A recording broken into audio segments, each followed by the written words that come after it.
ஒரு சிறிய பயிற்சி. கண்ணை மூடி ஒரு குரங்கை உங்களுடைய மனதில் கொண்டு வாருங்கள். அடுத்த ஒரு நிமிடத்திற்கு குரங்கை பற்றி நினைக்க மாட்டேன் என்று அமர்ந்திருங்கள். உங்களால் குரங்கை பற்றி நினைக்காமல் இருக்க முடிந்ததா? நிச்சயமாக நினைக்காமல் இருந்திருக்க முடியாது.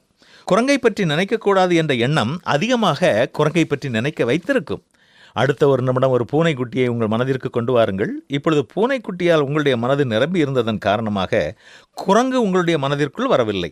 ஒன்றை நினைக்கக்கூடாது என்று முயற்சி செய்தோம் என்றால், எதை நினைக்கக்கூடாது என்று எண்ணுகின்றோமோ அதுதான் மீண்டும் மீண்டும் வரும். இதற்கு பதிலாக வேறு ஏதாவது அவசியமான ஒன்றை நினைக்க ஆரம்பித்தோம் என்றால், எதை நினைக்கக்கூடாது என்று எண்ணுகிறோமோ அது தானாகவே நம்மை விட்டு போய்விட ஆரம்பிக்கிறது.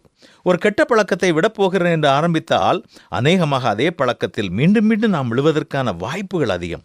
இதற்கு பதிலாக நமக்கு தேவையான இன்னொரு பழக்கத்தை கற்றுக்கொள்வதில் நாம் அதிக கவனம் செலுத்தினோம் என்றால், அந்த கெட்ட பழக்கத்தில் கவனம் செலுத்துவது தானாகவே குறைய ஆரம்பித்துவிடும்.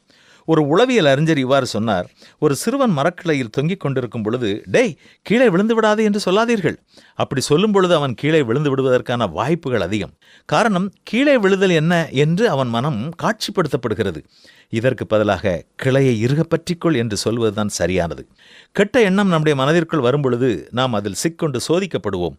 பின்பு இச்சை கற்பந்தரித்து பாவத்தை பிறப்பிக்கும். இதனால் நம்முடைய எண்ணங்களில் கவனமுள்ளவர்களாய் இருப்போம். உண்மை உள்ளவைகள் எவைகளோ, ஒழுக்கம் உள்ளவைகள் எவைகளோ, நீதி உள்ளவைகள் எவைகளோ, கற்புள்ளவைகள் எவைகளோ, அன்புள்ளவைகள் எவைகளோ, நற்கீர்த்தி உள்ளவைகள் எவைகளோ, புண்ணியம் எதுவோ, புகழ் எதுவோ அவைகளையே சிந்தித்துக் கொண்டிருங்கள் என்றுதான் வேதமும் நமக்கு கற்றுக் கொடுக்கிறது. நல்லதையே சிந்திப்போமா?